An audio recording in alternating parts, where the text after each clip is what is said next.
The mansion loomed over them like a silent predator, its ivy-choked facade hiding decades, maybe centuries, of secrets. Emma stood at the threshold, clutching her suitcase, an uneasy chill creeping up her spine. The air inside smelled of dust and something older, something rotten. Her parents were all smiles, excited about their fresh start. But Emma couldn't shake the feeling that something in the house was watching, waiting. The first night was quiet. Too quiet. The old pipes groaned, floorboards whispered under unseen feet, and shadows stretched too far across the dimly lit corridors. Then it started. The small things. Doors left open that no one remembered touching. Footsteps echoing down empty hallways. Whispers slipping through the walls like soft breaths against her ear. Get out. Emma tried to tell her parents, but they dismissed it all. Just an old house settling, her dad said with a shrug. But the house wasn't settling. It was waking up. The attic door was the first real warning, scratched and splintered like something, or someone, had been desperate to escape. She wasn't sure what made her do it, but late one night, she crept up the stairs, her breath tight in her throat. The attic was freezing despite the summer heat. And there, hidden behind an old wardrobe, she found it, a door. Small, almost hidden in the dark, with a rusted lock that gave way far too easily. Inside was a room untouched by time. Dust floated in the air like ghosts, and in the center stood a desk, its surface cluttered with yellowed pages and leather-bound diaries. Emma picked one up, hands trembling, and opened it.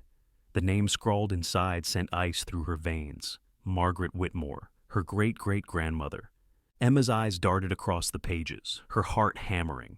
The entries were disturbing, descriptions of dark figures standing at the foot of her bed, whispers in the walls, and strange rituals conducted in secret rooms.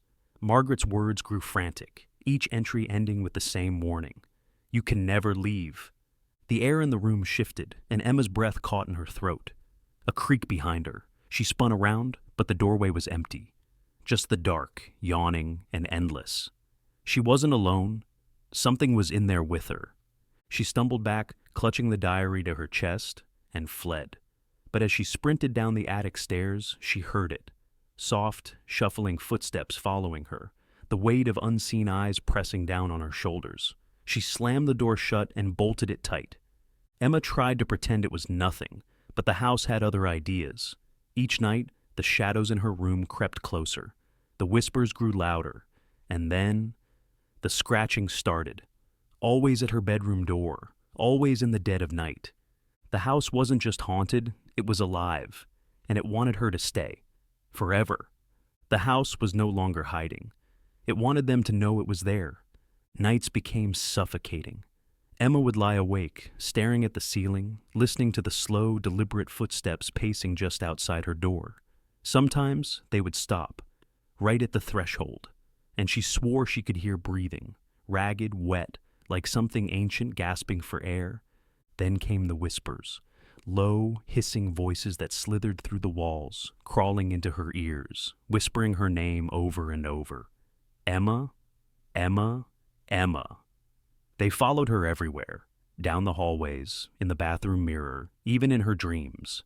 One night, she found handprints smeared across the walls. Not just any handprints, her own, as if someone, something, had pressed her hands there in the night while she slept. Her fingers trembled as she traced the marks, feeling an icy shiver slide down her spine. And then, her brother started talking to them. He sat cross-legged in the dark, whispering to the empty corners of his room. When Emma confronted him, he just smiled. "They don't want us to leave," he said softly. "They said you belong here." Emma's stomach dropped. She had to get to the diaries again. The truth had to be there. Returning to the attic was like walking into a tomb, the air thick and stale. The diaries sat waiting, as if expecting her. She flipped through their pages, heart hammering. Margaret Whitmore's entries were darker now. She wrote of faces in the mirrors that weren't her own, doors that locked on their own, and voices that knew her deepest fears. And then Emma found it, the truth. The mansion wasn't just haunted. It was a prison, a place where her ancestors, bound by a dark, terrible pact, were trapped in the walls, in the very bones of the house itself. They couldn't leave. They didn't want her to leave either. A loud bang echoed behind her, and the attic door slammed shut. Emma screamed, scrambling back as the shadows stretched unnaturally, inching toward her. A shape emerged from the darkness. Margaret. Her face hollow, eyes sunken, mouth twisted into a silent scream. Emma bolted down the stairs, her vision blurring with tears, but the whispers followed. Louder now. Stay, stay, stay. The house didn't just want to haunt her. It wanted to keep her. Forever. And deep down, Emma knew something chilling. It was already working. Emma couldn't breathe. The house was alive, its walls pulsing like a beating heart, its whispers now a deafening roar in her ears. Her family still didn't believe her, until that night. The walls trembled and the lights flickered wildly. Her brother screamed from his room, his voice breaking as he begged something unseen to leave him alone. Her parents panicked, rushed to his side, but when they opened his door, he was gone. Only his small voice remained, echoing from inside the walls. You can never leave. You can never leave. Emma felt the cold grip of fear clawing at her throat, but she refused to let it win. She had to save her family, no matter the cost. Clutching Margaret's diary, she pieced together a plan, a way to sever the house's hold on them. The incantation written in Margaret's final, frantic entry might be the key. But there was one problem. It required a sacrifice. As Emma gathered her family in the foyer, the house fought back. Doors slammed, windows shattered, and the shadows came alive, writhing like black smoke, with clawed hands that reached for their throats. Emma's father was dragged toward the basement, his screams blending with the house's guttural growls. Her mother clawed at the walls, trying to pull him back, but it was useless. The house was trying to claim them. Emma screamed the incantation, her voice cracking as she stumbled over the ancient words. The shadows froze, their twisted forms flickering like dying flames. For a moment, silence fell.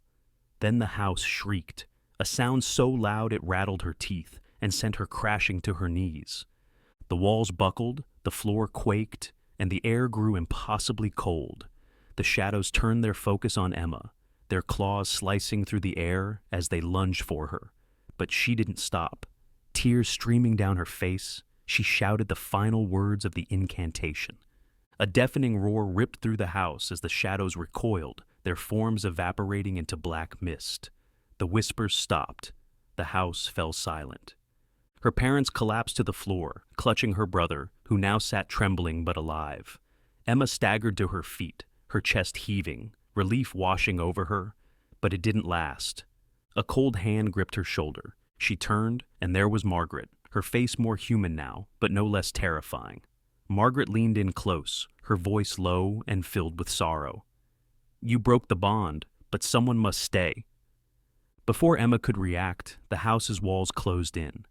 The darkness consumed her family, shoving them through the front door and out into the night. They screamed for her as the door slammed shut, locking Emma inside. The air grew still. The house, now quiet, seemed almost at peace.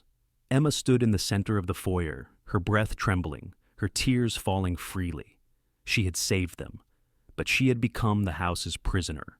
Forever.